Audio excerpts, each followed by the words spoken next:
to the AFC South matchup, Tennessee Titans at the Houston Texans, the first AFC South matchup. So Titans, where are they as far as scenarios go? They obviously need to win, or they need an Indianapolis loss. So their two scenarios are essentially just the AFC South division title. Yeah. I mean, it's either or, Titans or Colts for the division. Titans control their own destiny, so they need to win. Or Tennessee could tie. If both teams tie, Tennessee's in. Okay, that's the last tie scenario that we'll put out there. So Tennessee is controlling their own destiny, and Derrick Henry is going for his third straight 200-yard game against the Texans. Huh. And, it's the Texans, so you can easily see that happening. The Titans are in pretty good shape in that if all those teams win, the teams vying for the wild card, they not only get in, but they win the division as well. Yeah. So they are in pretty good shape, and they're facing the Texans defense, so they're in exceptionally good shape. Really, the only danger for the Tennessee is that Deshaun Watson becomes superhuman in this game and does something insane to the point where they get shocked, and then they might have some issues. Yeah, not to hammer home the same point we've made a lot throughout the year, but I'm going through the Texans. I'm kind of like auditing their roster and looking forward to for the GM job, Sam. And as you audit the roster and you look at just where they rank this year, number 4 passing grade as a team, number 7 receiving grade as a team. So like in order of what's most important for winning, they're in good shape. They should be good until you get to coverage unit 27th, pass rush 25th, pass blocking 11th. Perfect. That, like our way to build an offense, they're doing a good job of that. It's just everything else is so bad. Run defense is 30th. So yes, that's why Derrick Henry could rush for 200 again. Run blocking 25th. So yeah, they're bad. They're really bad in some key areas that are the extreme level of bad. Yeah, it's funny because some of the things Bill O'Brien was doing to build this roster were actually the right way of going about it, right? In terms of you're actually targeting the right things. It's just that every time you come up to a negotiation of price, you gave away the farm, right? So like Laramie Tunsil at left tackle is a pretty important piece and a good player to lock down and be guaranteed of that quality left tackle. But at the point where the price became like all of your possessions and your firstborn and 50% of anything you earn in the future from here until the end of time, you probably should have walked away and not done the deal. And yet every time that happened, he just kept signing it up, right? And mortgaging everything for all these players. So now you've got this situation where they have got some strengths. You've got, if you were starting a franchise tomorrow, right? And obviously the first thing you do is take the quarterback. Mahomes is number one, right? Every single person in the world would take Mahomes as the first player in the NFL if you were redrafting a franchise from scratch tomorrow. Deshaun Watson might be number 2, right? Yeah. He's young, right there in terms of just that step below Patrick Mahomes of overall quality. He might be the second foundational piece in the entire NFL to build around. And you've got him, you've got a quality left tackle, you've got some pieces in place, and then nothing else, and no resources to build anything else and assemble it. So, yeah, it's absolutely the crux of the issue, to your point, was the return on all of those trades. Jadeveon Clowney, bringing in Laramie Tunsil, what you paid out, and then trading DeAndre Hopkins, what you brought back.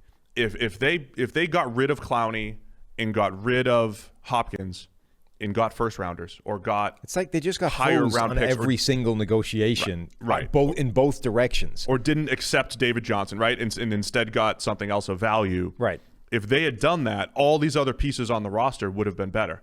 But I think, is it crazy to think, because Bill O'Brien's been fired and he's the butt of jokes, so there's no way he did anything good. Is it crazy to think though that, to your point before the season, the way they built this offense did actually help Watson's development, right? I mean, it did.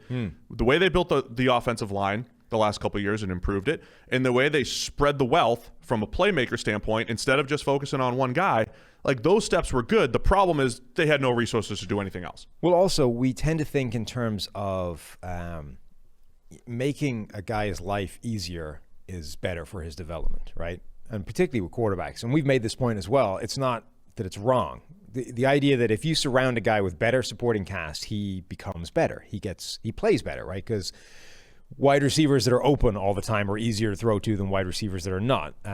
It's easier to play from a clean pocket than it is to play when you're running for your life every single snap. So we work on this basis that if you have a quarterback with a set level, if you improve everything else around him, he will be better because of that. On the other hand, life generally works with, you learn from failure, right? You learn from struggling, you learn from challenges, you learn from disadvantageous positions. So there's a world where if you make a guy's life as difficult as possible, that's actually the best thing you can do for him to maximize what he can do, right? And that it's not that I'm not even saying that this is a good way of approaching anything, right? Because clearly, like, deconstructing a roster around a quarterback to aid his development feels like a pretty sketchy strategy. But if you have a guy that's good enough to be able to battle through that, and remember, his own coach coming out was comparing this guy to Michael Jordan, right? So let's assume for a moment that Deshaun Watson is a very, very rare specimen in terms of mentality, in terms of makeup, in terms of athlete.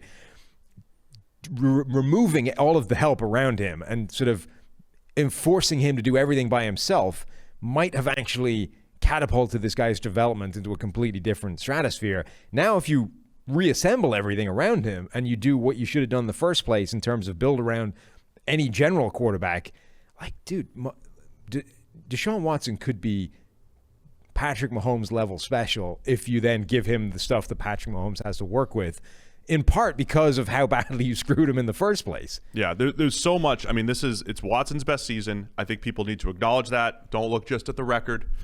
And who would do that? Who would do that? Say that he's overrated. Come on now, Deshaun Watson tearing it up. So not a top 10 quarterback. All that said, the Tennessee Titans look like they should be able to handle the Texans here. They'll move the ball through the air and on the ground against this Texans D. This is the perfect game for Tennessee in terms of, look, this offense has gone as far as those special athletes will take them, and the special athletes should take them quite a way against the Houston Texans defense. One anecdote from our friend Mike Clay over at ESPN, former PFF fantasy analyst. Vernon Hargreaves, he tracks fantasy points against cornerbacks. Okay. Vernon Hargreaves has given up the most fantasy points in the last 2 years, over each of the last 2 years. Yeah. Man, there's not a draft miss that hurts me more than Vernon Hargreaves, who looked so good at Florida and has not had one redeeming season yet in the NFL. 7.5 is the spread here. I think Houston can keep it tight for the reasons you said. Plus, J.J. Watt had a speech last week, so they'll definitely play inspired. But I like the Titans to win this. Same, yeah. I think Deshaun Watson is too good for that spread to be as big as it is, I think. But probably not good enough to spring an upset.